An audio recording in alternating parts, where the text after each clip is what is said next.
Alors, un petit capteur pour améliorer l'efficience et l'usage des moteurs électriques. Continental vient de présenter une nouvelle technologie de capteur qui mesure la température à l'intérieur des moteurs synchrones à excitation permanente directement sur le rotor. Si à première vue cela peut sembler être une innovation mineure, ce capteur pourra en réalité avoir une incidence majeure sur l'évolution des moteurs électriques. Dans l'industrie auto, les moteurs électriques de type PSM à aimant permanent sont devenus la norme au cours des dernières années. Ils ont des avantages évidents, mais un petit inconvénient qui donne du fil à retordre aux ingénieurs. Performants, compacts mais sensibles à la chaleur, ces moteurs doivent être surveillés de près.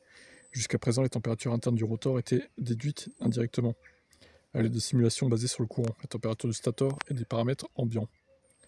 Cette méthode présente une marge d'erreur importante pouvant atteindre jusqu'à 15 degrés de différence. Oh, bah, c'est pas du tout précis, ça, j'avoue. Ce qui contraint les ingénieurs à surdimensionner certains éléments, notamment en terre rare.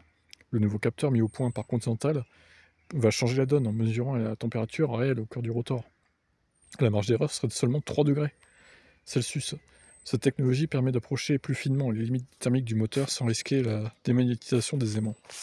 Concrètement, ça ouvre la voie à une nouvelle génération de moteurs plus compacts, plus puissants et plus propres. Le système IRTS repose sur deux composants. Un microcapteur appelé MOTE, placé à proximité immédiate des aimants dans le rotor, et un récepteur externe, le transduceur, qui récupère les données en temps réel et les transmet au contrôleur de l'onduleur.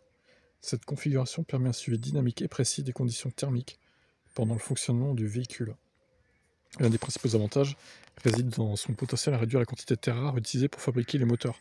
Ces matériaux coûteux, parfois sensibles sur le plan géopolitique, et dont l'extraction est problématique d'un point de vue écologique, sont indispensables pour la résistance thermique des aimants. En les dosant plus finement dès la conception, les constructeurs peuvent faire baisser les coûts et diminuer leur dépendance à ces ressources stratégiques. Au-delà des aspects techniques, ce capteur pourrait avoir un impact industriel important, en améliorant la fiabilité des mesures. Il permet d'optimiser le refroidissement, de réduire les marges de sécurité et donc de concevoir des motopropulseurs beaucoup plus performants et sensiblement moins chers. Ok, bah c'est bien, c'est une bonne chose ce petit capteur là qui va un petit peu changer la donne, moins de terres rares, des moteurs donc plus fiables aussi, moins de température, plus de puissance peut-être du coup grâce à ça. C'est cool, non, il n'y a que du bon, bah il n'y a plus qu'à commercialiser tout ça maintenant.